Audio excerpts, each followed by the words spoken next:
Ноғай жерінен ашылады не? Мына жақ екен ғой. Ассалаумағалейкум достар. Арнамызды ашып алғашқы бейнероликті жүктегелі отырмыз. Әрине арна ашылғаннан кейін салынатын бейнероликтердің сапалы болуы маңызды. Сапаға ең бірінші камералар жауап беретін болса, екінші дыбыс. Сол дыбысты жақсарту мақсатында HoloLens Lark M2 комбоны алған болатынбыз, және бұны біз ашып көрген жоқпыз. Бірінші распаковканы сіздермен бірге жасайық, және де бұның қандай артықшылығы және кемшілігі бар екенін бірге анықтайтын боламыз. Бұны біз Каспийден алған болатынбыз. Бағасы комбо түрінен 61 мың теңге. Енді ішінде не бар екенін бірге ашып көрейік.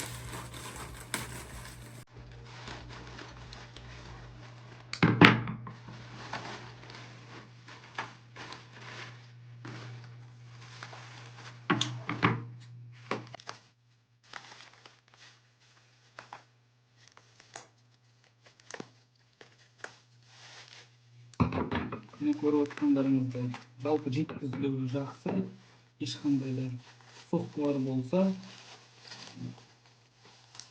бұзылмайды деген, тынбайды деген ойдамын. Өте қалың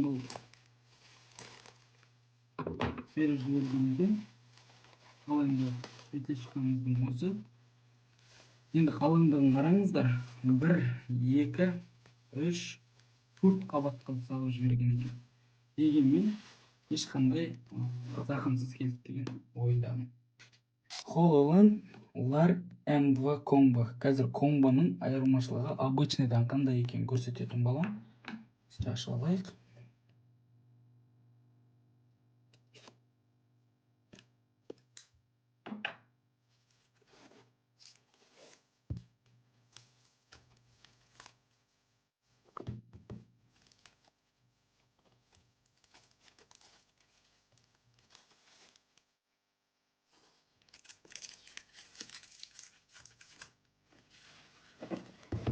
Керісінше осылай ашылады екен. Өзінің құжаттары. Стикерлер бар екен.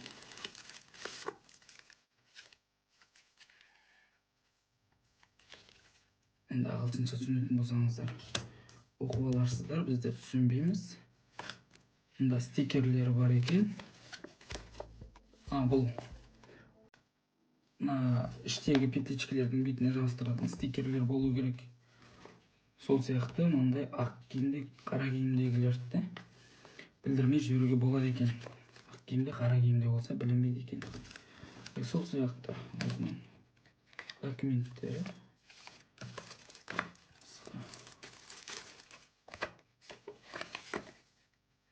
Мына жерде ішінде қандай нәрселер бар екен жазылған, көрсетілген.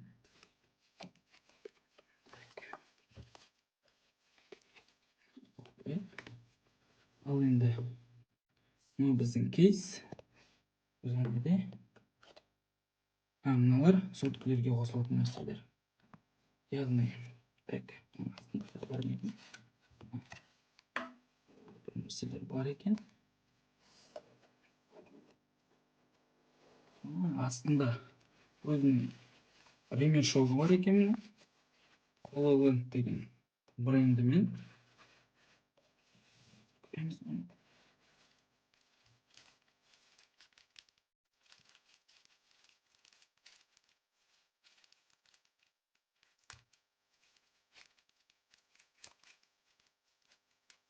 Бұл өзінің желден қорғайтын нәрсесі. Бұл екеу екен міне. Одан бөлек бір нәрселер бар мынаның ішінде.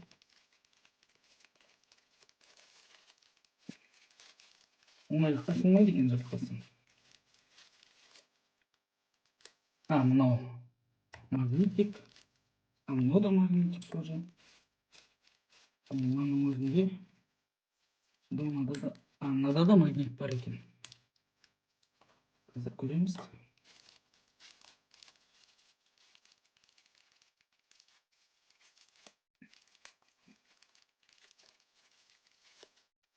Опа.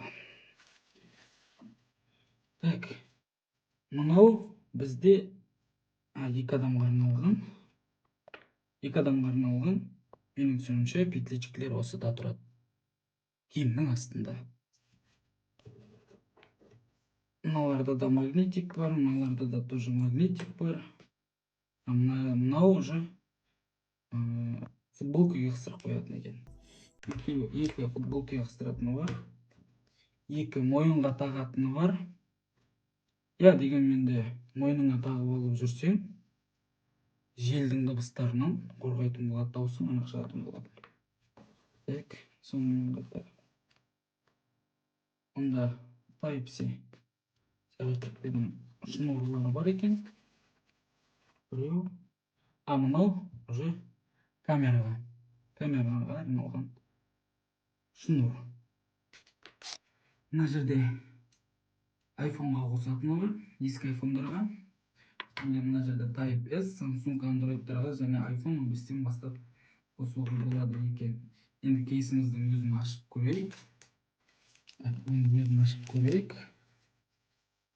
Жалпы ақша. Мында екі петличка орналасқан. Екі петличка және де мынау бізде камераныкі. Мына екі петличка жазатын болса, мынау камераға орналастырылады екен. Так. Петличкілердің мында заряды көрінеді екен. Осылай отырады, ішін қарап алсаңыздар болады. Жабылғанда жақсы жабылады. Ал енді мынау камераныкі. Сонымен қатар мынау петличкілердің өзі мында дауыс жазатын микрофондар осында тұрады екен. Так. Былай қарап отырсам, кішкентай 100 теңгеге, 50 теңгеге жобалас. Ол әрине білетін шығарсыздар, үлкен петличкілер бар, DJI-дің да үлкен петличкілері бар, оған қарағанда мынаның көлемі өте тиімді, яғни көрінбей тұрады. Енді өзіміздің видеомызды дәл осының біреуін пайдаланып жазып жатырмыз. Өздеріңіз айырмашылығын дауыстағы жаза кетіңіздер комментарияға.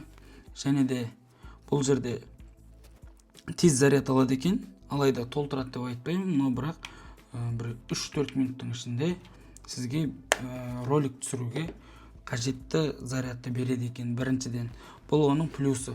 Келесі плюсы, мына жерде зарядчик жалғыз, және де бұл зарядталған кейсті зарядтайды, және де кейс ішіндегі тұрған екі петличка, және де камераға қосылатын петличканы зарядтайды екен. Ал енді бұның минусына келетін болсақ, маған бір нәрсе ұнамады. Мынау iPhone-ға, және де екіншісін жаңа көрсеттім, ол Type-S болатын. Бұл екеуін салып жүруге болмайды екен мынаған. Мүмкін сәл үлкендеу қылып, мына екеуінде бірге салуға ұйымдастырғанда мүмкін керемет болар еді. Өйткені барлығы осының ішінде жүреді. Ал енді мынаны қасымен бірге алып жүру керек. Әрине оған мынандай қоржын беріп қойған, алайда мынаның бөлек жүргені менің өзіме минус деп есептеймін. Яғни барлығы бірге болған әлде қайда жақсы болатын еді. Ал енді комбомен өзінің жеке комплектациялары бар. Енді біреуі iPhone-ға, және де мына екі петличка, содан кейін Type-S, сосын екі петличка болып жүреді. Бұл екінші пакет болса, ал мына комбо түрінде мына камераға да арналған. Дегенде бізде өздеріңіз білесіздер, мынандай камералар бар. Екі Jаш және де Canon камералары бар. Бұл камераның өзінен тіке видео жазуға өте қолайлы екен, яғни былай қондырылады. Міне қараңыздар, мына жерде спичка салуға арналған орын бар. Сол жерге біздің пришепка жақсы отырады екен, яғни ешқандай түспейді. Барлығы нормально. Ал енді бізде камерада микрофон деген бөлім бар. Сол микрофонға саламыз мынаны. Екінші камераның осылай қосатын боламыз. Ал енді камерада жазылған звук через мынаған келеді. Ал үстінде дауысын реттеуге болады екен. Мүмкін көрініп тұрса минус, жанында плюс, және де мынау бұралады екен. Бұл өте қолайлы. Сол қолайлылығы үшін біз осы комбо вариантын таңдаған болатынбыз. Және де бұл камераларға, Type S-ке, бұрынғы 14-ші iPhone-ға дейінгі iPhone-дарға барлығына жарайды екен. Осымен жалпы біздің шолуымыз аяқталды. Барлығын көрсеттік деп ойлаймын. Айта кететін нәрсе, мына петличканың артында да тағы бір магнитик бар екен. Жұқа магнитик. Бұл киімге дәл осылай жабыстырылуы үшін. Осымен біздің распаковкамыз бітті. Әрине, мына нәрселер қалай болады екен? Көріп жіберейік.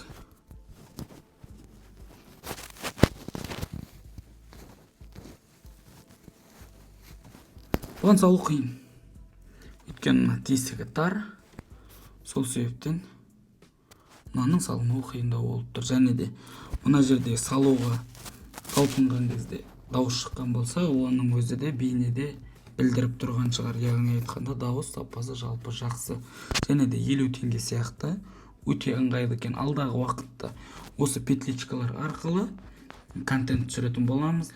Бізді құттықтап қойсаңыздар болады. Ол үшін комментария, әрине дәл осындай лайк қалдырамыз. Сіздерден қолдау күтеміз. Алғашқы біздің распаковкамыз осымен бітті.